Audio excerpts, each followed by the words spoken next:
look to your blood. You look to your buddies. You look to your friends. There's only a couple guys in the whole world that make me love pro wrestling, and you're one of them. You know, all the bad shit you've heard about us, it's all true. But another thing that's true is we love professional wrestling, and that's why we're here. I'm not sports entertainment anymore. Talk to him, kid. This is a new beginning, and it starts tonight. A new day is dawning for DX. Yo, who you talking to?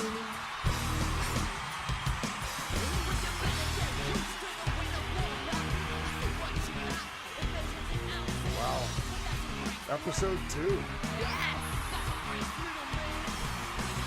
What's up, everybody? You know me, and you are watching or listening to X-Pac 12360 on the AfterBuzz TV network. What's up, Christy? Hey, I'm so glad to be back for another episode. We got Billy Gunn we're going to chat with today, some big wrestling news, and I know you had a busy weekend that I want to hear all about, so thanks for having me back. Well, I need you here. Whenever I have a brain fart, I need you here to cover for me. Well, I've noticed that when we're chatting with your friends, that doesn't happen too often because it just kind of rolls all the good stories. Well, you'll know when you see that. Please help me look in my eyes. I got my eye out. I got you covered. So hey, I just want to thank everybody that listened or watched the show. The first episode last week with Scott. Nothing but great feedback. Nothing. I haven't heard any negative comments. So, really grateful for that. So cool. Yeah, they've downloaded us on iTunes. We hit the iTunes charts, so that was pretty cool. Yeah. Our YouTube page is getting a lot of love, comments, and thumbs up. So, man, I can't tell you guys how much we appreciate that. And we've got a Facebook page rolling as well. You can check it out, facebook.com/xpac12360 show. If they give it a little thumbs up, and then that's where we're going to be posting some pictures and stuff and let fans know that we want them to send in questions. And we do, of course, always want them to send in questions for you. Yeah. Because we like to grill you a little bit. And this isn't like an original idea of mine. I got to admit, I kind of stole it from kayfabe commentaries. I want you to send me your questions on video. And I'd like for them to be fairly entertaining, else they're not going to make it on the air. A challenge for you. I like that. I think that'll be good. I think that we'll see a lot of good material come from that. And maybe some that we can't show, but that'll be okay too. Oh, we can show all of it. All right. Oh, now I'm really excited. Well, while they get busy on all of that, I want to hear about your busy weekend. We had told the people that you were going to be managing the baseball team with your buddies, and I know you had an appearance at Chikara. You were all over the place. Yes. We were in Bridgeport Friday night. Scott Hall, Kevin Nash, and myself, NWO Wolfpack. Yeah. Took over the Bridgeport Bluefish. And they, I can't remember what the score was because they just whipped the shit out of, it was the Bluefish versus the Blue Crabs. And the Bluefish beat the shit out of the Blue Crabs. And they were everybody on the team was wearing these. Yeah, pretty sweet, right? Really cool custom jerseys. That final score was 8-6 over the South Maryland Blue Crabs. And the cool thing is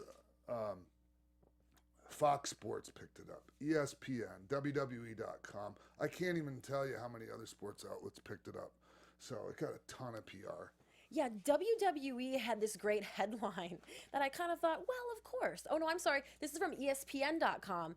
The NWO is still over 20 years after they changed wrestling. Well, duh. Somebody actually goes, the NWO is still over. What does that mean, over?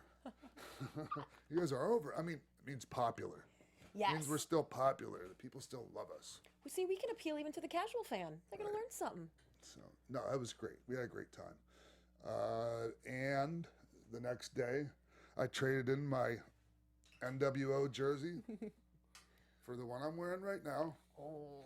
And it's kind of been a tradition for the last several years that I've shown up and done something at Chikara Pro King of Trios. Uh-huh. The first time I went, I wrestled as the 1-2-3 Kid, which I hadn't done, obviously, since 95, I think it was. And I wrestled El Generico, who everybody knows as Sami Zayn now. Of course. And we killed it. And it almost killed me, literally. I don't think I've had a singles match since. Oh boy, that's not the one where you tore your shoulder, was it? No. Oh no, this was like 09 or Oh wow. 10, or 2010, something like that. But we're gonna talk to Billy about the Chikara Pro experience a little bit later. Yeah, because he was there too, and you Yeah. guys surprised the fans a little bit, right? Yeah, and it was just funny how everything happened, because I didn't clue Billy into how serious they were about the family friendly thing. So. Oh well, we will be sure to ask him about that Yeah. for sure. Speaking of the family-friendly thing, when you were in Chikara and you wrestled the 1-2-3 kid, or as the 1-2-3 kid against El Generico, did you curse in the ring? Because I've heard a story from the referee about you cursing in the ring. Maybe during the match. Yeah, during the match, and he had to be like, "Hey, you can't curse here." Well, I'm in the middle of a match and I'm selling. That's kind of, honestly, that part's too damn bad. Sorry. And that is the voice of our producer, Jimbo Frank, in the booth. You guys can see him this episode. Look at that face. Hi guys. Hey, He's Jimbo. always rocking some great t-shirt. Got the backwards PWG shirt on. Yeah, man, I was at Bola all weekend filming there, so that was intense while you were at King of Trios. But it was Right. quite a wrestling weekend. Hell of a wrestling weekend, East Coast and West Coast. And one of he's my number one draft pick right now and has been for a little while, Matt Riddle. How'd he do, man? Matt Riddle killed it. Of course he did. So many bro chants. Everyone was loving him. He got the "Please come back" chant. Oh. Everyone was feeling it. And he only wrestled one tournament match, and he put on a gnarly submission. I believe it's like whatever he uses as his finisher. It's kind of like a neck crank with like a body scissors of some kind. And Kyle O'Reilly like rolled him into the pin as so they counted his shoulders, and then Kyle tapped. Wow. So he lost, but he really didn't lose. But everyone was feeling him. I'm really excited to see him versus Jeff Cobb this weekend at APW or some federation. But I really hope he comes back to PWG. I'm looking forward to that. He's going to be a huge star. Huge. Remember, I said that. I'm not the only one that thinks that, though. But, I mean, the guys, when I say he's a prodigy, a wrestling prodigy, I say that in no exaggeration whatsoever. It's the perfect word for this guy. He's only been wrestling a year. Yeah. Pro wrestling a year, and he's in one of the biggest tournaments in North America. Yeah, I used to go to the Monster Factory and train with him, and several other guys down there. Man, Monster Factory has some studs. When you go to Monster Factory, it's not one of these wrestling schools where they just want your money and they don't know what they're doing, and you don't get prepared for anything except for maybe how to get hurt. Well, Monster Factory, if you're not ready to do the work, you're out the door. I mean, they run you through, and I mean it's hard work, and you should work your ass off to get into our sport. Yeah, well, that's right. That's right. And actually, I got to tell you, Sean, I was in Portland at the WCWC tapings this weekend. That's a show I was hanging out at. Yes. And I have to tell you hello from one D'Lo Brown. All right. He says hey. Yeah, D'Lo and I, man, we tore it up. We, our European title angle that we had and trading it back and forth, some of the best matches I ever had. Mm-hmm. I was pulling some of them up on the network the other day. Yeah, they were great. One time the finish got botched, and I just called something on the fly, like go to the top and dive off, and I'll catch you with the X Factor in midair, which doesn't seem physical. Laws of physics doesn't seem like that would even work. No. But he did it, and it worked. The timing was perfect. Oh, I love it. Well, I love to chat with him, man. He's an insightful guy, kind of like you are. Yeah, he's an awesome guy. He's a wonderful guy. Yeah, a lot of good. We got Gangrel up there as well. And We started Bodie. together. Yeah. Yeah, Gangrel and I started together. Yeah. I like to brag to them all now that I know you.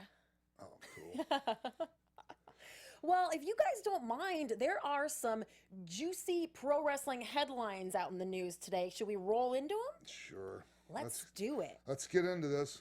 let's have your X-Pac 1, 2, 360 news report, starting with this one. Now, X-Pac 1, 2, 360 wrestling news. Yeah, Wow, did I you know hear you that? guys like that. That's my cue. Ooh, that's good. I like that a lot. So I know that you're going to have something to say about these cruiserweights who are coming to WWE Raw. They are set to debut on TV September 19th on a Raw from Memphis. This, of course, is going to include Johnny Gargano, Brian Kendrick, Noam Dar, TJ Perkins, and more likely that there'll be more names that are added kind of over time. There's a total of 10 guys that are confirmed right now. They're going to work WWE and NXT tapings and NXT live events as well as where you can catch them. And we're thinking that probably eventually they will start working WWE live events as well. So what do you think about the cruiserweights finally coming to Raw? I'm really happy about this. And it seems like, and I hope I don't jinx this, it seems like they're finally going to be used properly. You know, not used as enhancement talent to get other guys over. Mm-hmm. And the list you just had, you know, Johnny Gargano. I mean, here's the guys that I'm familiar with.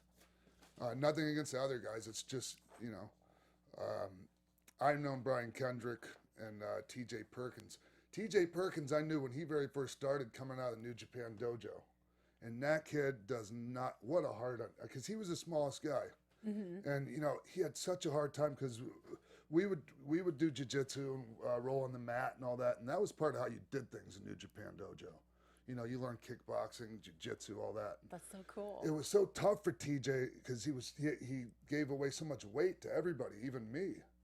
But he just never gave up. And I'm so happy for him. I mean, what was that, 2002? And now he's finally getting, you know, his comeuppance. Really happy for him.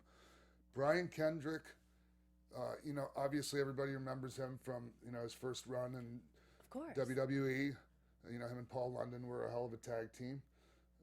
He was so young looking back then, though. Mm-hmm. And I just think now is his time. I love everything Brian Kendrick's doing now.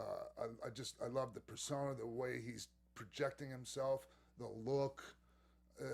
It's just, he's money to me. Mm-hmm. Money. I can't wait to get him on here. I want to talk to him.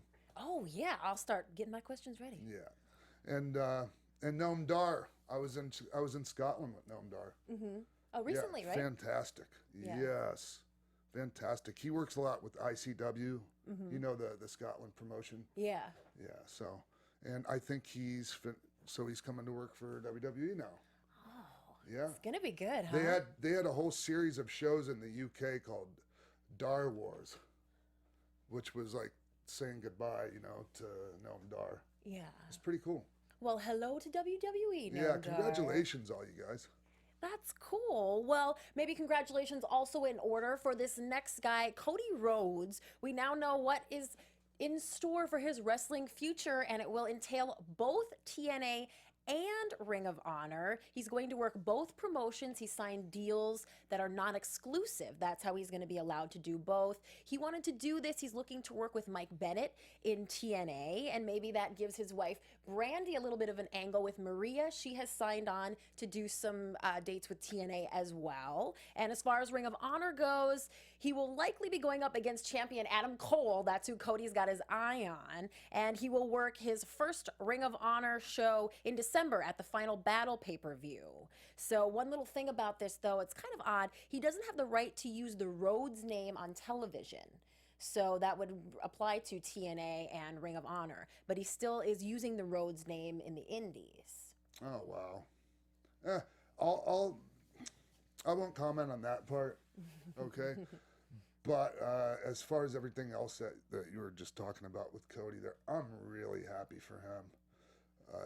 Okay, there's been different schools of thought on his decision. Right. You know, some people think he should have just stayed there and, you know, weathered the storm. And, you know, I'm not saying that that's wrong.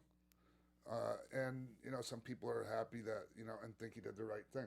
I think whatever he felt he needed to do was the right thing. And it seems like it's working out for him. Mm-hmm. And good for TNA and ROH, you know, for not, you know, for, you know, allowing this deal to take place. Well, yeah, this whole non-exclusive thing is Sure. pretty unorthodox, right? Well, I think Cody brings a lot to the table. He's excellent. He's an amazing athlete. He's brilliant. All of that Stardust stuff is so far out there as it was brilliant stuff. It was like kind of up there. I mean, it might not have been as much of a favorite character as like Bray Wyatt, but it was out there like in that stratosphere as far as the stuff he would come up with. So, Yeah. so happy for you, Cody. Can't wait to see what he Yeah, comes up man. with there. And I'm a big fan of Brandy's as well and Maria Kanellis, so I'm anxious to see the ladies maybe get into it a little bit. And yeah. And here's the thing, I didn't. Things like this, you know, guys leaving WWE, it's not going to hurt WWE, okay? Because I mean, the fact is they have so many guys, and that it's only going to help independent wrestling. And WWE finally knows that we need independent wrestling to be strong too. You know, it's like a symbiotic relationship. So it's great, win-win for everybody. Yeah, I can't wait to see it. We'll keep you guys all posted on when it will be airing on TNA and Ring of Honor. Cody Rhodes did amazing this weekend at the Battle of Los Angeles. Oh, that's right. Did he So take the good. whole thing? He did not win the whole thing. He went into the semifinals and was Okay. eliminated. He lost to the guy who won, Marty Scurll. Oh, Marty won it this year? Marty won it. Oh, good for him. He did great. He is great. There's this great picture that Mikey Nolan, the photographer for PWG, took of like William Regal talking to Marty Scurll in the back locker room, and it was just like a picture's worth 1,000 words, and it was like, wow, you know, like it really is like Regal's like here to help and guide, and like you never know who's going to be the next guy to That's go right. from the Indies to NXT. Yeah, and I love the fact Marty, he's cultivated his own persona. I love the whole the coming out with the umbrella and the fur coat and all that. The whole I villain, love that. the Love it. villain character, and it's so funny. I really want to ask him, like, when he comes through customs and he has a giant fur coat and an umbrella, and they're like, "Where are you going, sir?" And he's like, "Los Angeles." Are they like, No, that's a fur coat that's like and an right up umbrella? that's right up LA's alley actually, West Hollywood. Sounds about right, huh? Yeah. Well, I got to preface this next story by telling our fans that we had to have a little chat about our new segment before we went on the air. And I said, you know, your friends are really in the news this week, and is it okay? Do you want to talk about it on air? And you said that you did. So Yeah. we had Scott Hall on just last week, and reported by TMZ a few days later, he was removed from a TGI Fridays restaurant at an airport. He was reportedly getting a little bit rowdy. The bartender had a problem with some things that he said. This was in Atlanta on Saturday. He was proven to be drinking a little bit. Someone called the cops, and they responded to the TGI Fridays at the airport, recognized him immediately, calmed the situation down. Everyone shook hands, and Scott left without further incident. There was no police report filed. And although, of course, Scott admittedly does have a history with drugs and alcohol, he tweeted out today and said, "Thank you to everyone for your support and concern regarding my recent relapse. I am back on track and doing well." And he is. Yeah, and that's good to hear. And he is. And here's the thing. The more time you have behind you, you know, of being healthy, and I don't like to use the word clean or this or that, but, you know, of just being healthy and doing the right thing. The easier it is when you fall to pick yourself back up. And, you know, Scott, myself, you know, guys like Billy, and, you know, that we're talking to in a little bit, you know, we know how to pick ourselves back up. Yeah, and so that's what Scott did, and everything's gonna be fine. Yeah, well, I'm glad to hear that. Do you guys ever look to each other for support in that area? Sure. Well, I mean, that's just an ongoing thing. Our relationship is built around supporting each other, and when it comes to that, Great, that's cool. Well, I'm glad to hear that he's doing good. yeah, he'll be okay. Yeah. I mean, it's a shame that when, you know, most people when they have a slip up, it doesn't end up on TMZ. Exactly. So, I mean, there was no major incident or anything. So, thank God. Cool. Well, let's move on and talk a little bit about China.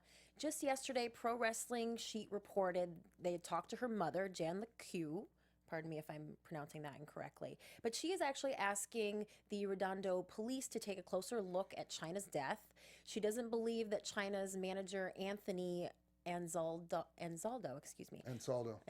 was completely honest in the wake of Chyna's death, and she's suspecting that her daughter had actually fired Tony in the weeks before her passing. She claims that Chyna told her that this guy had been stealing money from her and that she was taking a break from Tony. And her mom is really extra concerned that this manager gave away Chyna's cello, which apparently was a beloved object to her. And her mom says that Tony's been confrontational each time her mom's tried to get some answers from him on where the rest of her stuff is gone, where the money that was donated to her estate is being used. And so she's just asked the police to look a little bit further into it. And they're, of course, also waiting on official toxicology reports, but there is pending further investigation here. So her mom's raising some questions. This is news, and so you have to bring it up, but it's one of those things that I still have to talk to some people involved with this before I can comment on it. I don't think it would be responsible of me to do that. Plus, I mean, it's kind of this one hits real close to home anyways. Of course. So, we'll see what comes of this. Yeah, and again, this is an interview straight from her mom. So those comments are, and then that point of view is coming from her mother entirely. So we'll keep you guys posted on all of that. Thank you for sharing that with us, Sean. Oh, she and that didn't really share much with that one, but I mean, I just don't think it's really right for. I mean, I have a lot of things to say. I just don't think it's proper to say them right now. Well, yeah, because people, of course, always want to ask you about this. Of do course. you ever get to the point where you don't want to talk about it anymore?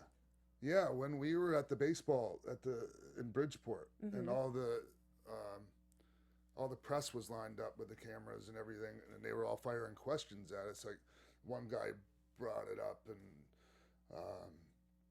just brought that subject up, and it was just the wrong place for it. I mean, we're having a lighthearted, interview talking about a baseball game, and this guy has to like throw a turd in the punch bowl. Right. It just was the wrong place and time for it. But this isn't. Yeah, and you'll always have this outlet for when you do want to share stuff like that. Yeah. And I'll always be asking you. It's just, that situation, it's so complicated. It's really, I would just say, let's not jump any conclusions one way or another yet. All right. I like that. On that note, let's wrap that up. This has been your X-Pac 12360 Pro Wrestling News for the week, and we will be right back with Billy Gunn. Big interview on X-Pac 12360. Stay tuned. Hey guys, Maria Menounos here. We want to let you know about my new show on SiriusXM Stars Channel 109. It's called Conversations with Maria, and it's live Monday through Friday at 10 a.m. Pacific, 1 p.m. Eastern. Go to conversationswithmaria.com for more info. Buzz you later. I'm a nice man. Welcome back to X-Pac 12360. Joining us now is a 14-time champion who has proudly bared his bottom to millions around the world. You can play his character in the upcoming WWE 2K17 game. He is one half of the New Age Outlaws and a sometimes Zumba instructor. Please welcome to the show, Billy Gunn. Hello everybody. So after all that, I get the and part-time Zumba instructor. How come I don't know about that Zumba instructor stuff? Do what? How come I don't know about the Zumba instructor gimmick? Because you actually have to be a Facebook stalker to stalk my face. And to be honest, I'm not an instructor as much as I just get up there and act like, like an idiot. So, so whenever you act like that, they think, oh my gosh, you're so full of energy. Well, I'm just trying to fake my way through a Zumba class. The acting like an idiot has served us well for over 20 years, Billy. Well, yeah, of course. And then I still do it, even though I feel like I should be grown out of it by now, but I'm not going to grow out of it, so I'm just going to keep on acting like an idiot.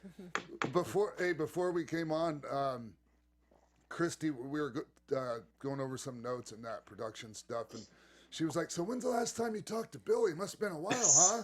I'm like, oh yeah, it's been like 48 hours. Yeah. You know what, Sean? Right after I asked you that, I thought, and I have right here in my notes to ask you about how you two were together just days ago. Right. So Yeah. See, there you go. Way to stay on top of stuff there. right? All right. But I got that Good Zumba job. thing. So, hey, speaking of 48 hours ago, how about that Chikara Pro King of Trio 16 experience? Yeah, it was an experience. I mean, but it was great, right?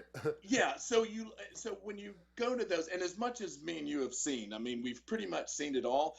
It's almost refreshing to see something like that. Although I think you said it best. It's only going to fly right there with them, and that the little thing. And that's okay. But it's kind of different, right? It's kind of like when you go to a show. And your kind of headliners are ice cream and crab and lobster. Yes. That is, you have to go. So you have to take it at face value and go, hey, okay, this is ridiculous. Up until you're actually there, because we had talked about this too, that they wanted me to do the rockabilly character. But to your point, I didn't really understand what was going on there. So when you just call me out of the blue and go, will you do that? Like no possible way on earth or no amount of money will get me to do that, is then I go, oh, well, I get it now. Right. I understand what you're talking about. Still don't want to do the rockabilly character, but I do get it. Yeah, exactly. Actually, so do you want to talk about actually what happened? Well, yeah, so you guys were a surprise entry, right? Yes. You shocked the people? Yeah, it was a shock. Yeah, we did more than that. I guess shock is one word to put it. Well, okay, so they have one of their characters. He plays a Pakistani. Well, he is Pakistani descent, and he's called Prakash Sabar, but his gimmick is like a Pakistani X-Pac. I think they actually call him X-Pakistani. Yeah, X-Pac. I think that's how Mike told me it was. And he does like all my stuff, and he mocks me and everything. So we've been kind of working this little side angle for I think probably 3 years. That's what he said about 3 years. Yeah, that's that was 3 years worth of 3 years worth of storyline we sewed up in that thing the other day. So, anyways, what is it? There's 4-team gauntlet, right? Mm-hmm. 4-team gauntlet match, and after the last one goes out, it's Prakash and his partner, and so they win, and then all of a sudden you hear the DX music play. And if you know anything about Chikara Pro, it's a family-friendly, and they're not kidding, are they, Billy? Yeah, no. Not one little bit. Like Billy Gunn didn't fit in there at all. Right, but we shoehorned the DX thing in there pretty good, I thought. So I thought it was really good. Hey, how about the pop when the music played? Ooh. And at first they were like, "What the hell is this?" Because there's no way like DX and Chikara. Yeah, well, I think is because we swerved them because they're so used to getting off-brand things that they all just went, oh, it's just another hoax that they're going to pull, up until you and I popped our heads out of the curtain and then the place exploded. It exploded. It went banana. Yeah. The people went banana. Yeah. Yeah, and it was really cool. It's nice to still know that we can go out there and get that kind of reaction. And then Billy sets the guy up for the famouser, and he goes, "Suck it!" And the people, and I put my hand up like this, and I'm like, "Oh no!" And the whole crowd just went, "Oh!" And I looked at Billy and shook my head. And Billy, you thought I was kind of kidding, I think, right? No, So my feeling going into this, hence why I asked Mike first, is I get what kind of show, and I have total and complete respect for what you're doing, because you just want me to come in and add what I can add to it, and I don't go out of bounds and do like, well, I'm going to do my stuff whether you like it or not. It's not me. Right. But I feel like you helped me get out of, so we kind of stayed, I'm trying to look for the right word. I guess we stayed over and stayed true to us, yes, minus doing our stuff. Right. So me and you being as we're professionals, can play off of each other really good to where I don't ever rely on somebody else to help me do that because it never works. Right. For some reason, they don't want to play along. But me doing my thing and us still getting our stuff in, and then you taking the blame for not telling me, then all of a sudden we have something to play off and we can get out of it instead of just sitting there with our fingers in our behinds. Well, Billy, you did double down with a second suck it. I did. Oh. I did only because I just wanted them to know, okay, you didn't You get don't to tell me, me what to but- do. You people don't tell me what to do. Yeah, so being as I just like completely disgraced what I just said, thought that I was saying something good, I just went and did it again, almost to kind of just go, okay, I have to just to show you that I'm still a degenerate. And then they thought I was going to triple down because I grabbed the mic and I went, and we got 2 words for you. And then I went, we're sorry. And the mic popped. What do you guys think your 20 years ago selves would think of something like the appearance that you made at Chikara? I don't know. I don't think it's anything out of the realm of what we would do. I mean, we kind of probably would have been just a little bit more edgy. Like we wouldn't have had, I don't know. I don't want to say respect isn't the right word for what they were doing, but we would have just done our own thing anyway. I think we would have went in there and shit all over the. I'm sorry. I didn't mean to step on you there, Billy. No. I'm still okay. working on that part. No, it's all But good. I'll do the same I thing. think back then we would have just went in there and shit all over their family-friendly policy. Yeah, and that's kind of where I was going with that in a politically correct way, I think, is what I was trying to get to. Well, actually, Billy, that was one of the things that I wanted to talk to you about was sort of like the PG era, which they say is over now, we're in the new era, but the PG era versus the Attitude Era.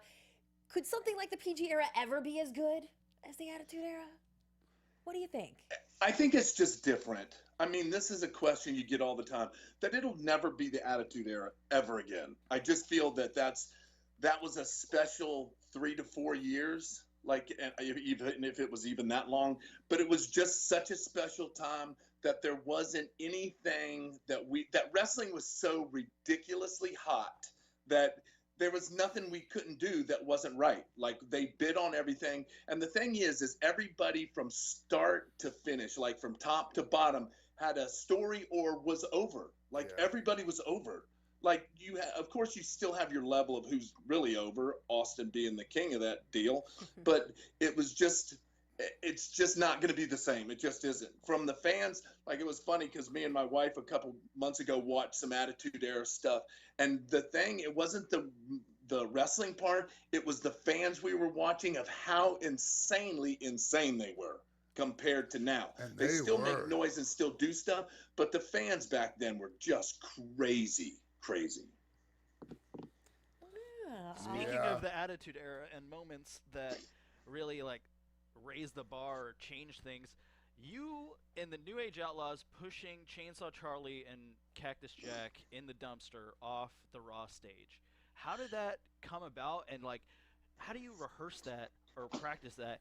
And it seemed like that was a big moment of like blurring the lines more of like, is this real? Is this not real? Like, why is the locker room cleared? Why are bad guys out here getting in bad guys' faces of like, that was wrong, you shouldn't have done that? How it came about, I have no idea. I think it was just because Chainsaw Charlie and Terry and Mick Foley were just lunatics anyway. They were, obviously by their careers, there's nothing that they wouldn't do or won't do or dive through or eat or get hit with. So you just figure, what's the only thing they haven't done yet? Oh, I got it. They haven't been thrown out of a dumpster off a 20-foot stage. So you don't really rehearse it other than Vince coming to us and go, hey, we want to do this, but I want to go over first. And we go, okay, no, well, let's just wing it and see how it goes. I mean, what's the worst that can happen? But I think there was a little bit of something in the side where they were going to slam against just so it didn't proverbial hurt them in any way. So, but I thought, I mean, that definitely was a defining moment for us as the New Age Outlaws to go, hey, okay, you've got our attention now. We'll pay attention to you. Not that they weren't, but that just kind of solidified that, okay, they are pretty funny and cool and crazy. Sweet. Hey Billy, I never. Yes. When you and Brian got put together as a tag team, Mm-hmm. how long was that before you all got put together? You started kind of just doing your own thing, coming out with the South Park stuff on, and Right. and between that time and the time I came back and joined DX, and we all became DX. It wasn't that long.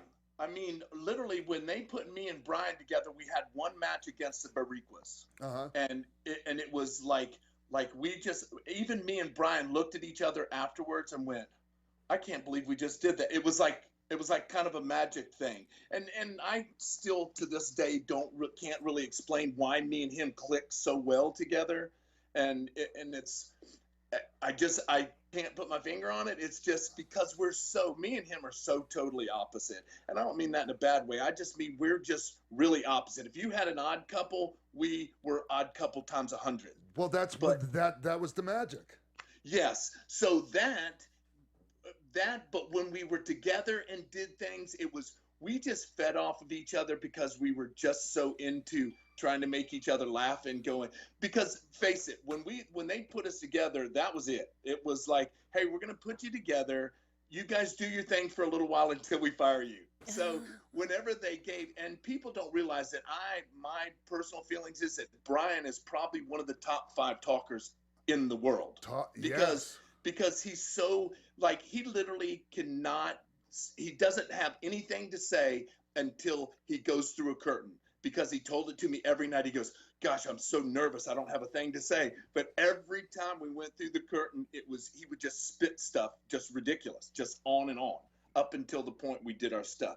But just from the very first time we tagged, when they gave him a live mic and just told me, well, you just do whatever it is. And that's where we always try to tell people to get into way down deep, and where if I gave you a platform and said, hey, you be anything you want, that's going to be your best character, because that's really just amplify that. And that was me. The badass character when we first started was just somebody I always wanted to be. Like secretly, like when I'm in my closet at home, I would be that guy.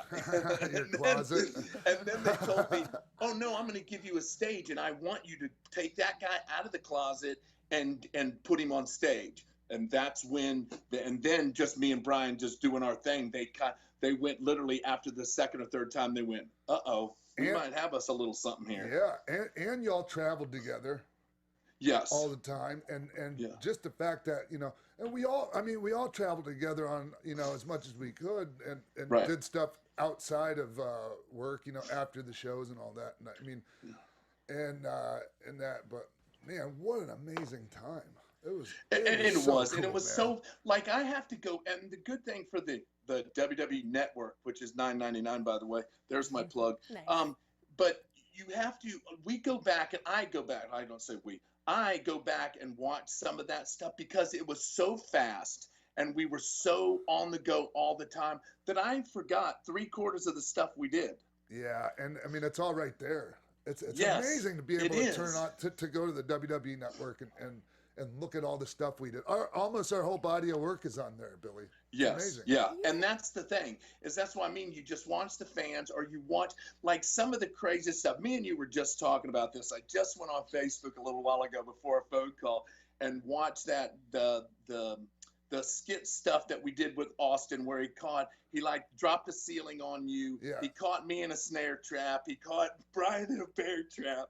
So, and then we call him out, and it was just like we were talking. It's just Austin comes out, we get our asses whooped by him. Then Kane comes out, we get beat up by him. Then Rock comes out, we get beat up, taking everybody's finish, popping out of stuff.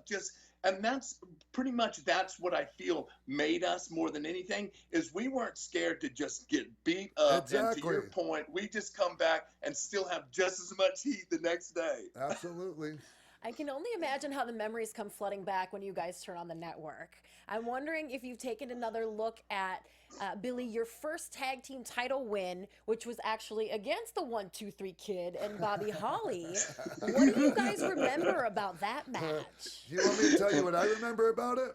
I'll tell you what I remember about it most of all was You remember the finish, right, Billy? One of you just moved out of the way, and I just landed, and I sold my neck like I was hurt. Yes. And yeah. and yeah, it was I think I got pinned, obviously I got pinned, right? Yeah. Because we lost the belt. But think so, anyways, my sister was in the crowd. Yeah. And Really? so she got scared, right? Because I was overselling it. And Right. she hit the ring, and she got all the way into the ring, and like a lot of the boys were a lot of the boys thought that maybe that was somebody I was seeing on the side. Oh, Right. That hit the ring.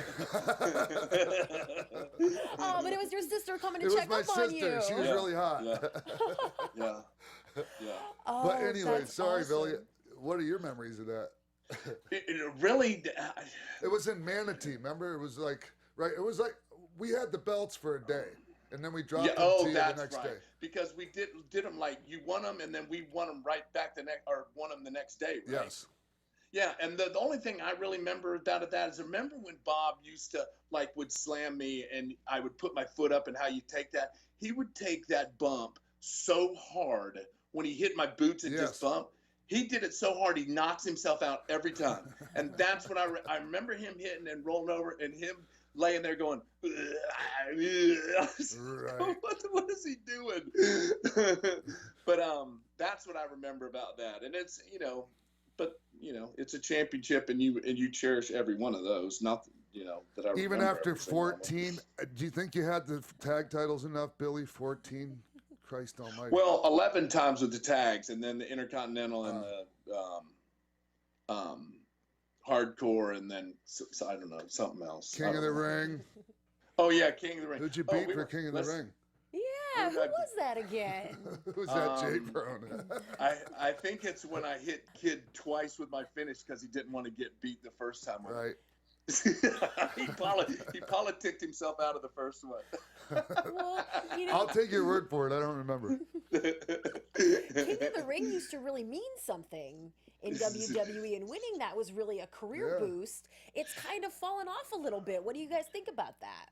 I don't know that it was a career boost, actually, because I believe, if my memory serves me, somebody else was supposed to actually win that, or something was supposed to happen, because it was almost a career killer for me. Because I won that, and then a little bit after that, I started going on that run with Rock, and then had that Kiss Your Ass match, and that was it.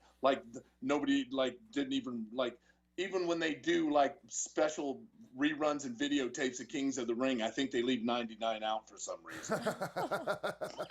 It was kind of crappy how that happened, and they never did anything with me. And then again, it could have just been me and my attitude. I don't know. I mean, I don't know.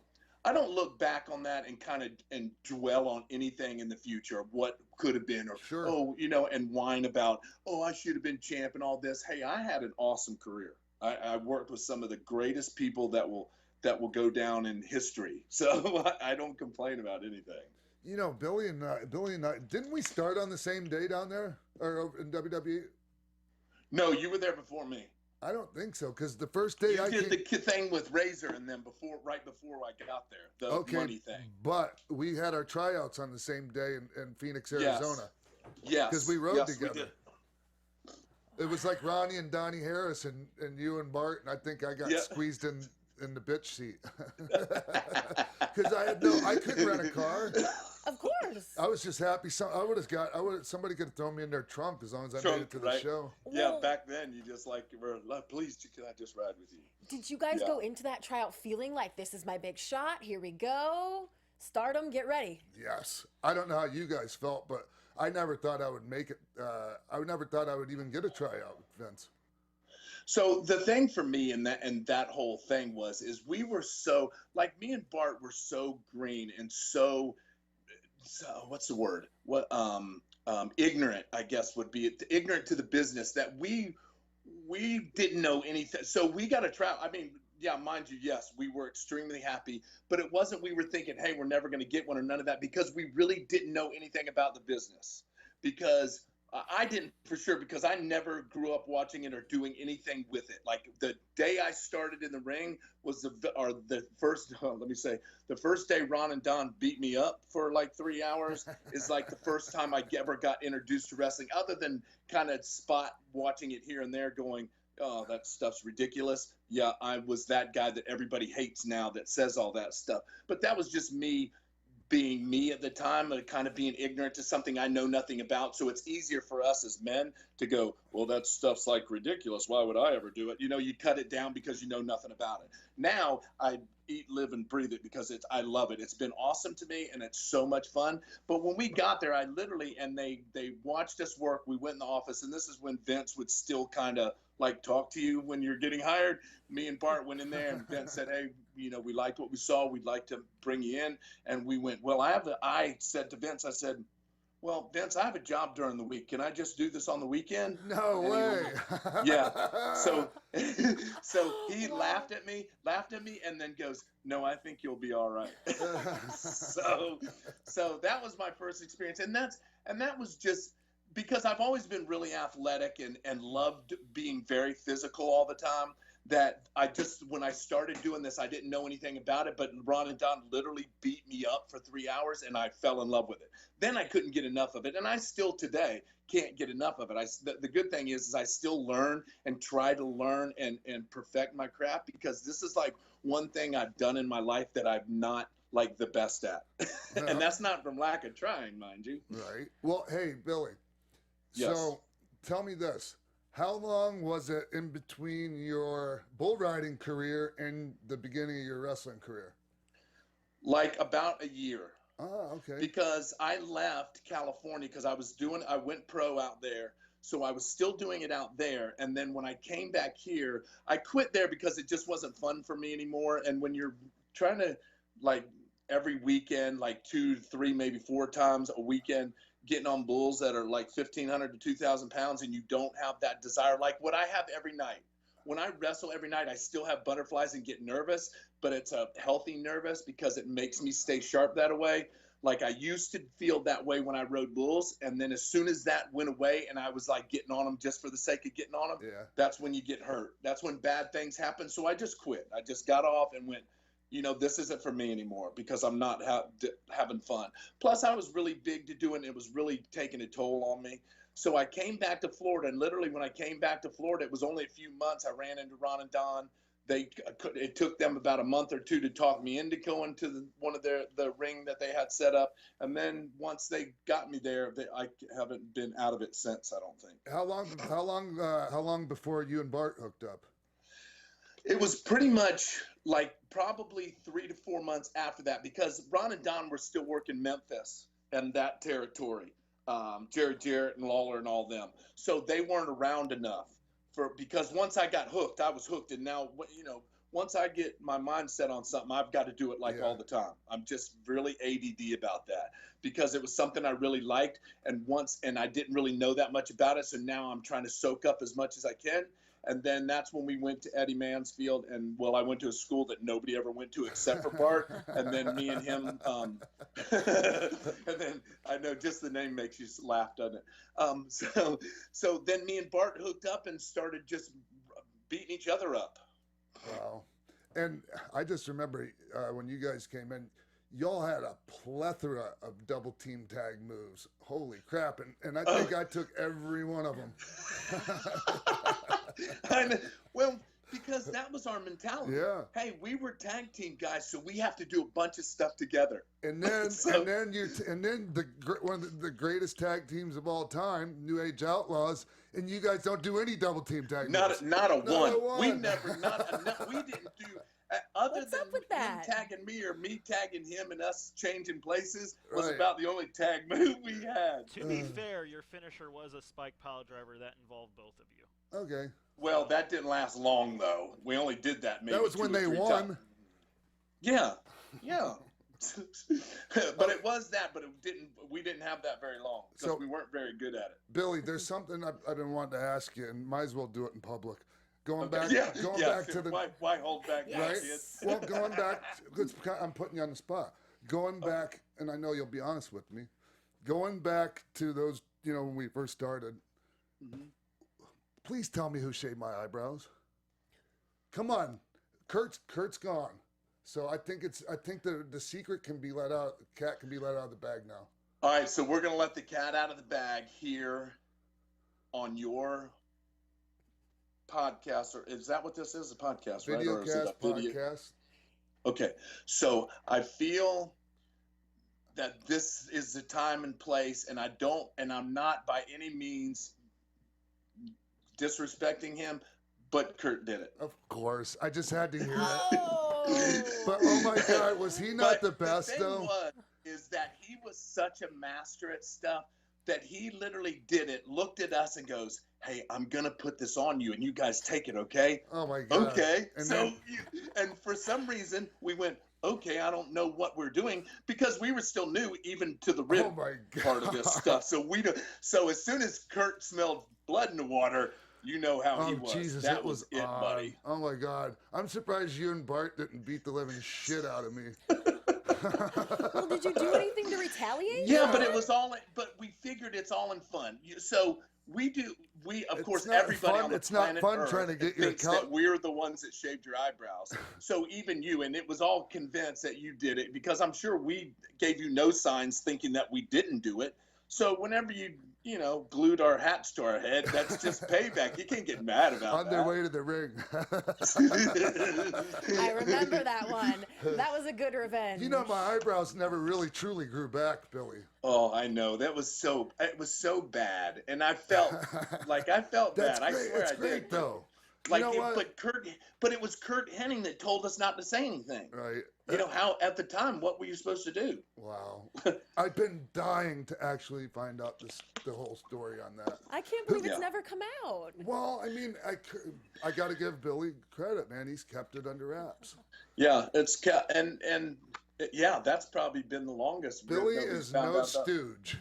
No, I'm not that. That's a fact. Well, are you guys keeping any other big secrets? You don't even have to spill what they are, but just are there things that you keep close to your chest from that time that you would never tell people? No, I mean, everybody knows I tell everything that I've done. Yeah, I mean, not anymore. I mean, not really. Everything's either on film or on a radio show somewhere. So there's no really big. I can't think of one. Being as I'm clean and stuff for the past 5.5 years, I've kind of dumped all that stuff, so I don't have to hang on to it anymore. Except for this one, of course, I've had to hang on to it. Well, that's the last Cliff thing. blatantly had to ask me on his show. Yeah, well, now you have it off your chest. You don't have to bear that cross anymore, Billy. Exactly. I feel I feel so much better now. That was definitely a butterfly effect type situation, because if you didn't put the glue in their hats and Nash wasn't worried about your safety, he might not have pulled you in the car to start riding with them, and then you might not have become part of the clique. I don't know how that, I don't know. All I know is, butterfly effect wise, if my eyebrows would have never been shaved, my doll wouldn't be worth over $300 right now. Exactly. At the time you think that's a little rugged, but when you look back on all the stuff that had happened and could have happened and should have happened, you go, okay, that's just a small thing in life that now we get to talk about it and laugh about it and go, because and you're right, one thing led to another. We'd have never had our hats glued to our heads, which was actually really funny, and there was no secret who did that one. Right. So there was never. But you didn't see me. Did you see me do it? Yeah, exactly. No, we didn't see you do it, kid. But you have that look on your face, and you just knew it, and you go, what are you gonna do? Because he thinks we shaved his eyebrows and wrote all over him with lipstick. I mean, what the hell? And you're not gonna look too good beating up a guy 100 pounds lighter than you either. Well, and that never really crossed our mind. We know. Figured, hey, there's gonna be some retaliation. Just hopefully it won't be you taking a dump in my bag or cutting my stuff up and chaining it up on the ceiling. So as long as that doesn't happen, I feel we're all good. Well, I don't think anyone would have been surprised if that did happen. Well, not to that. I don't know what you guys are talking about. I have no clue. Yeah, no, me neither. Hey, so this weekend, Billy clued me in on something. Is it okay if I talk about it? Yep. I think so. Yeah. Yeah. It should be. Yeah. So, this your first time, Billy's? Do you want to tell him, Billy? Well, so let's just put it this way. I am in talks with, going over to New Japan. They have this big tag tournament every year from the middle of November to the middle of December. So they had called me and asked me if I would like to do it. And of course, I jumped at it because there's not a lot of stuff that I haven't done in 27 years of working in this industry, most of them in WWE. So like I started there and like will end my career there. But the one thing I always regretted not doing is going over to Japan and working for a Japanese company. I've been over there, of course, with WWE, but that's doing our stuff. But I hope this comes soon. And I mean, as in all likelihood, it will. But I believe I will be going over there to New Japan to work with them in their tag tournament, which I'm so super excited to do. Oh, you're gonna do great. I hope so. Everybody keeps saying that, but I'm like, have you seen me lately? Do things? Yeah, dude. No. I just saw you the other day, and you look better than everybody else in the locker room. Well, that's because all I do is work out. But it's, and I appreciate that. But I'm really looking forward to it. And it's going to be a lot of fun, and it really is. And I hope it all works out, and it should. Anything special in store for the fans, or anything planned yet? All I want to know is how come, we've been doing this, about 30 minutes now or so? This is going by really fast because it's a lot of fun. Why is nobody mentioning Tyler Breeze over my shoulder? I thought that was, I'm not even going to say who I thought it was. He's so handsome, we're just awestruck. I'm you know what, I'm looking at a monitor, but I'm turning my head, if I turn my head far enough, I can see over your shoulder.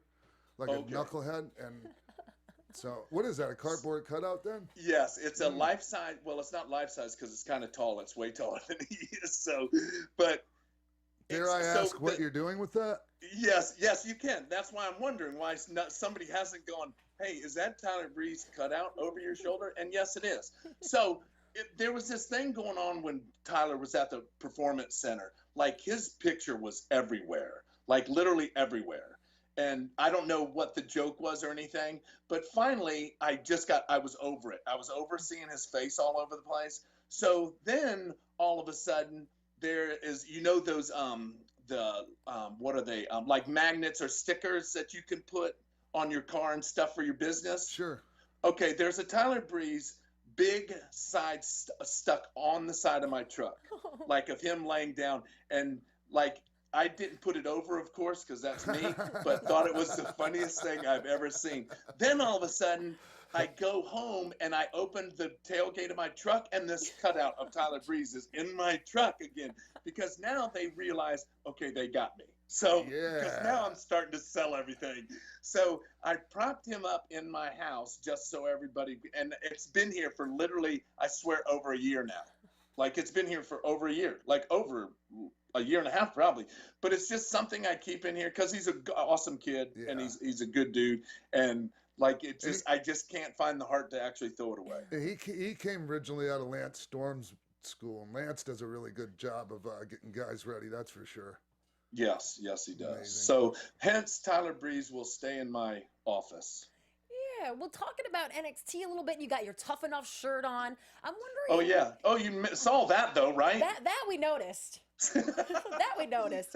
But I'm wondering what you think of the Tough Enough kids that have been signed now to NXT. Daria, Amanda, and Patrick are there. Mata, Josh. ZZ has already been released, and Chelsea ended up in TNA. Have they all landed where you expected them to? What do you think?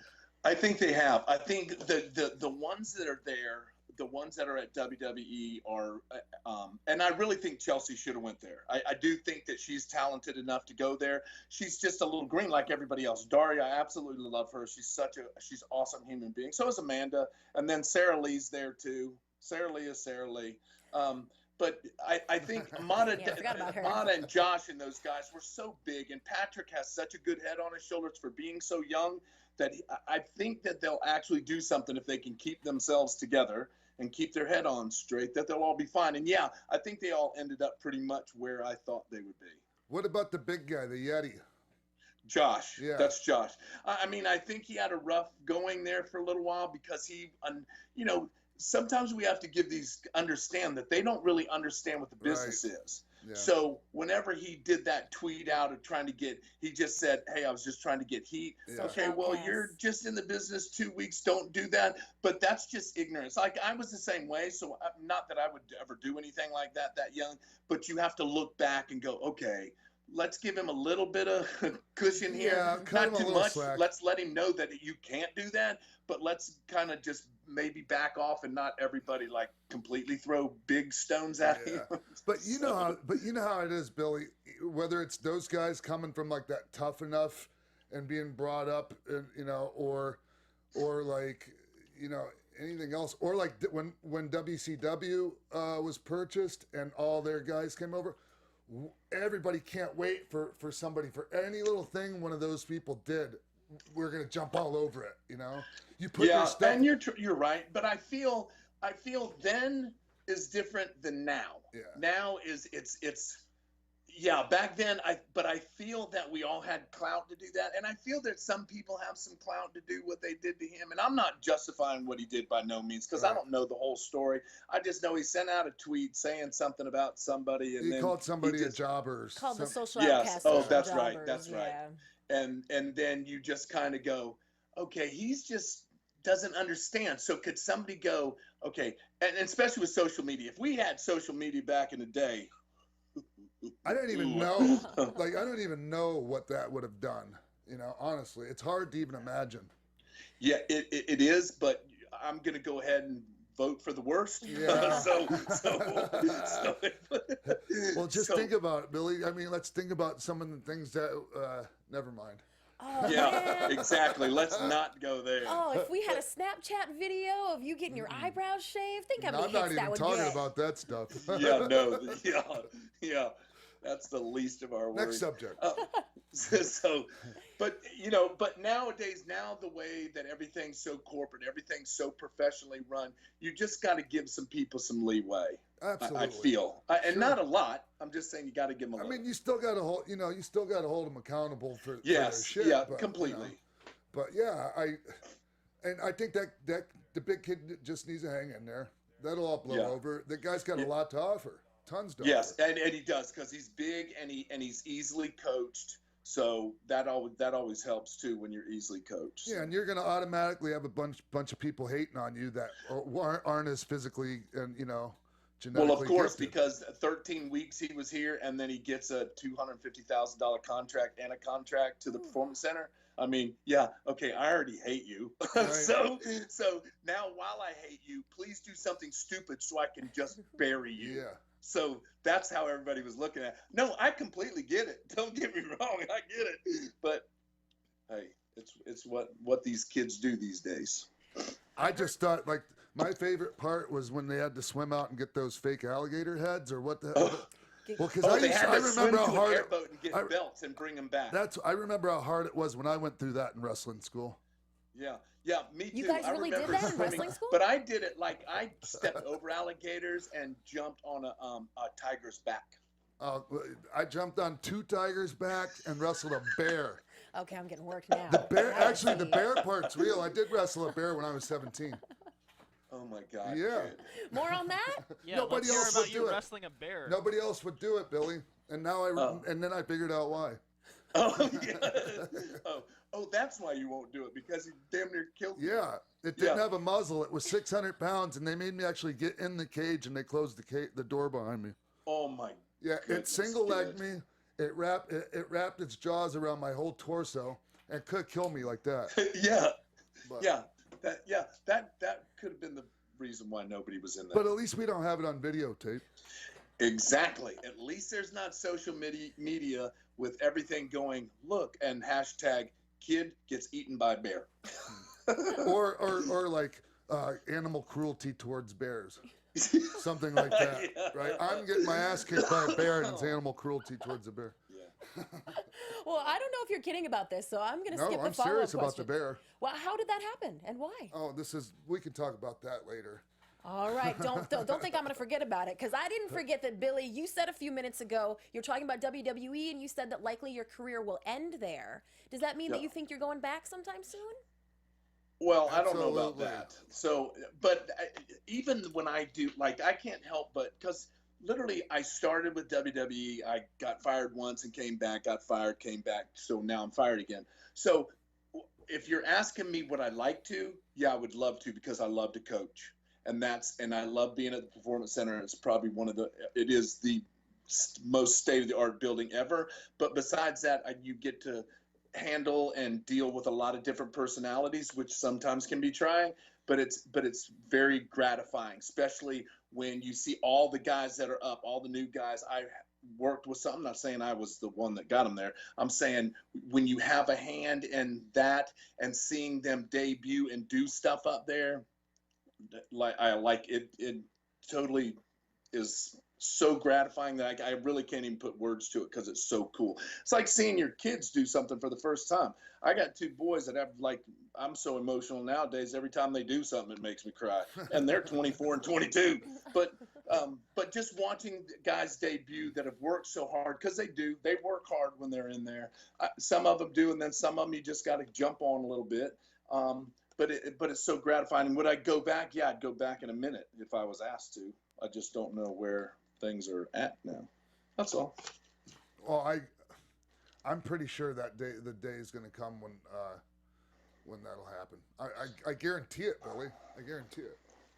Well, aren't you on a Legends contract now? Yes. Okay. Yeah. So I'm doing that.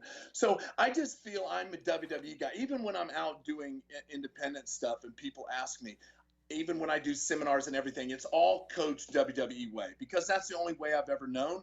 And that's like the biggest product out there. So why would I not teach that? Because hopefully everybody that's on the indie scene, that's where they want to end up one day. Mm-hmm. That's You're where good you at want to that, go. man. You're good at the seminar thing, because when we were in Scotland a few weeks back, Billy did a seminar, and I slept on the couch in the other room. Waiting for my flight, but I could hear him. I was watching him. And Billy's an excellent guy to bring in for seminars. Yeah. Thanks. No, they're fun. I enjoy doing them. Speaking of that, you have a DVD out with you doing in the ring training. Oh, that's Rob Feinstein stuff, right? Or whatever. What is the name of that? It's RF video. It's called like In the Ring with Billy Gunn, I believe. Yeah, that was like one of the first ones I ever did. Like, so everybody tells me it's pretty good. I mean, I haven't seen it because I don't really like watching that stuff, but I heard it's pretty good. But it was just like my first trial run, and I just kind of let everything go. Just kind of blah, blah, blah. Just started running my mouth. From what I've seen of it, you talked about developmental being like a Groundhog Day, and it's the same thing over and over. Oh, it is that, because that's how you learn. Like, if you're in our business, you have to learn that things happen in split seconds.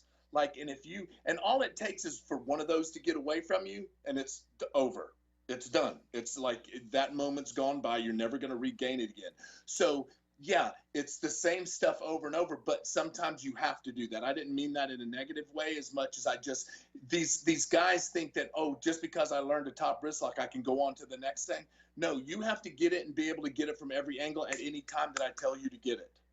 Because that's just, we have 10 minutes to tell a complete novel out in the ring, and you've got to be able to hit them fast. Even our face has to change, even emotionally wise. You have to be able to do these things without thinking about it. Exactly. You can't sit there and go, oh, I've got to bring my left hand up and my right hand. By that time, it's too late. Yeah, we're way past that now. So talking about what makes these guys great, are there tag teams in WWE right now that are on your radar? Who do you think has a lot of potential? Oh, I think the Gable and Jordan are really good. They're as soon as they get their niche and work with some more top guys up there. I think Scott Dawson and Dawson and Dash down in NXT are awesome. The guys, the Tully and Arn guys, the ones that remind me of Tully and Arn. Yes, they worked with Johnny Gargano, and who was his partner? Ciampa. Tommaso Mr. Ciampa. Wrestling and Camacho, or Chamacho. They just killed it in Brooklyn the other week. Oh, yeah. No, they're really good. And I'm surprised they haven't gone yet, but I think Jason and them up there are really good. They'll be the ones to kind of watch and go, okay, these guys are really good. Yeah, I think they're the best tag team that they have right now, in my opinion. Are there any tag teams on the indies that you think would be well suited in NXT? Possibly. Not a one. Not one? No, but I haven't really seen that many. You have to understand. I think there's some guys that are in ROH now that are not too bad. They're like punk rocker guys or something like that. I did a 6-man with them in California. Are you talking about Adam Thornstowe and Lester the Legend, the Reno Scum? That's them. Okay. They weren't. But of course, when you have me in there, we're going to do some crazy, silly things because we wrestled that Ryan kid, the one you work with kid that you were talking about, Ryan. What's his name? Oh, Joey Ryan. Yes, Joey Ryan and 2 other guys, and it was just pretty much a let's have some fun kind of thing. But those guys seemed like they were pretty put together. But I really haven't seen any tags out there that are, to be honest with you, that could go. Well, I know Adam Thornstowe pretty well. I work with him on some of the indies here, and so I can't wait to tell him that he got name dropped here with Billy Gunn and X-Pac. Oh, there you go. Yeah, no, they were pretty good. That's because they're really the only thing that's striking something in my head right now because they were pretty good actually. I'm a fan of Kazarian and Daniels. I'm a fan of the Machine Guns, the Young Bucks, and the Briscoes. Yeah, so I haven't seen any of them out there. I know Christopher Daniels and Kazarian from when I worked at TNA and stuff, and they've been together so long, I don't really even think of them as kind of being out. Like, they are good. And I really haven't seen a lot of the Young Bucks. I really want to because I hear nothing but good things about them. Obviously, you haven't talked to Jim Cornette. No. Why does Jim Cornette think they're the greatest things since sliced bread? He hates their guts. Oh, he does? Not on a personal level, but just like, to him, like, they're like, what's wrong with wrestling? Oh, because they steal everybody's stuff and do like 2 million super kicks? Yeah, but it works. Oh. It works for what they're doing, man. I'm all about the reaction, Billy, just like you. Yes, exactly. So, and that being said, sometimes it's just gratification. It's not. So there's a difference between what kind of reactions me and you are looking for, because we've had some of the best ever, to what the reactions they're looking for. Sometimes I think it's just instant and I'm not saying because I haven't really worked around them or been with them, but I hear they got a pretty good following and they're pretty fun to watch. Yeah. So I'm gonna say their reactions are pretty much half-ass legit. Yeah, they are. But like, just to clarify what you're saying about the different kind of reactions, there's like that reaction for like a hot move, right? Yes. And then they pop, but then it dies back down. Yeah. And then you wait for another hot. When you really get that good reaction, when you really have heat and they really care, it never dies down. No, and it's an emotional reaction. It's Yes. something that I feel in my guts that I want to react to instead of something I saw with my eyes. Like, it's emotional reactions are exactly what you're talking about, is what I feel like. Emotional reactions are one that it took you a little while to get to, but when you get to it, it's insane. Like, Yeah. it's a reaction that makes you have goosebumps, and you literally cringe because it's so good. It's that uncut dope. Yeah. It's the good stuff. Yeah, it's the stuff that we can. It's the stuff we're still allowed to take. You mentioned TNA for a little bit there. What are your thoughts on Bobby Roode in NXT and the whole glorious entrance and everything he's doing now? I've heard you say in past shooter interviews that TNA is about like 6 years late on Bobby Roode. So they are, because I've thought he was good since day one when I saw him. He reminded me so much of Kurt Hennig that it was insane how good he was. Like, and it's not WWE's fault, because it's his fault for not going there, not getting out of that comfort zone at TNA and going to the WWE, which he had a couple opportunities. But that's what kind of decisions he makes. That's on him. That's what he wanted to do, and there's nothing wrong with that. But Bobby Roode, to me, is awesome. Like, since the day one I saw him, there's something when you see somebody and watch how they carry themselves and watch what they do in the ring and watch more what they do for everybody else around them. Like, he makes everybody around him good. So that in itself is a special quality that not very many people have. And he's always had it, and I'm glad he's there. I mean, if that's where he wants to be, then that's where he needs to be, because they'll do stuff with him that he ain't even done before in his lifetime. That'd be cool. I thought that when we were in TNA and they were doing that Team Canada thing, it was obvious to me that Bobby Roode and Eric Young were the standouts big time in that whole thing. Yeah. Oh, yeah, of course. Easy. All right. Well, guys, this has been so much fun. Is there anything else that you were dying to get to today? I already Like got that. I should have saving? saved the eyebrow question for last, but yeah, no, yeah, I mean, because that was what it's kind of everything since then has been like a letdown. Well, don't say that. Oh, well, we were excited to hear that you're going to New Japan, Billy. Yeah.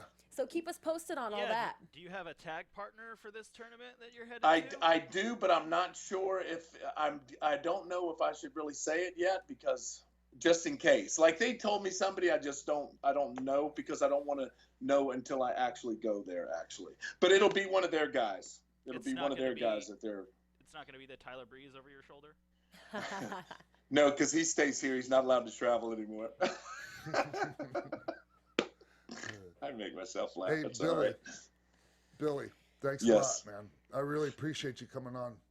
Oh, no, I thank you, because I kind of selective with what shows I like to do, and of course I'd do anything for you, that, because it just keeps things fresh, and and I know you won't go crazy and ask me stupid stuff. So this was really a lot of fun, and I really appreciate it. Well, thanks, Billy.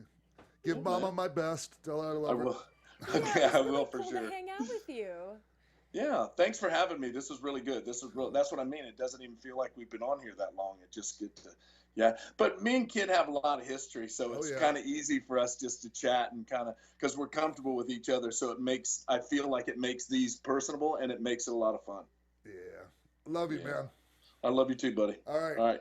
All right, everybody. Thank you so much. Thanks, Billy. Bye-bye. Yeah. Bye-bye. See ya. How sweet was that? That was pretty awesome. Yeah. Hey, anytime even you can hear something you haven't heard before, i.e. who shaved your eyebrows, I think we probably did a pretty good interview, you right? kind of already know the answer. Yeah. But it's closure. I finally got closure, people. Was there anything that you were surprised to hear him say? Because you guys just know each other so well, and you've been through it all together. Not so much. No? Honestly, no. It's really hard to surprise me or shock me. It really is. Yeah. Well, I was shocked a couple of times. This was a good one. Oh, this good. is going to be so much fun sitting here and chatting with your friends every week. Episode 2, another good one. 5 stars, people. Cool. Well, let's take a break. We'll come right back. Sounds good. What's up, party people? Roxy Stryer here from The Tomorrow Show with Kevin Undergaro. We're your twice weekly broadcast of one man's midlife crisis and the mad millennials in Star Trek uniforms that follow him. And I'm one of those millennials, Lauren Lagrasso here. We've had some amazing guests like Russell Simmons, Ileana Douglas, and Craig Gass. Coolio, right? Christian Blatt in the house to tell you to go to thetomorrowshow.com to check us out. We're live every Monday and Thursday from 10 to midnight Eastern. That's thetomorrowshow.com. Be there or be square, whatever that means. Big thanks to Billy Gunn for coming to hang out with us today. I'm Christy Olson, your managing editor and chief correspondent of AfterBuzz TV's Pro Wrestling News Division. And I want to know what stories have you buzzing, so please tweet me at Christy Reports, and don't forget to like our Facebook page at facebook.com/X-Pac12360 show. That's where you can post video questions for Sean that we could maybe play on the air next week. So make sure you hit subscribe on iTunes and YouTube, and we'll see you then. Thanks for watching. And you can follow me on Twitter at @TheRealXPac. And thank you, Christy. Thank you so much. You are very welcome. And man, I can't wait to see who we got in store for next week. We'll keep everybody posted. And in the booth, thank you, Jimbo. Thank you. You did a great job. And thanks, everybody, for watching and listening.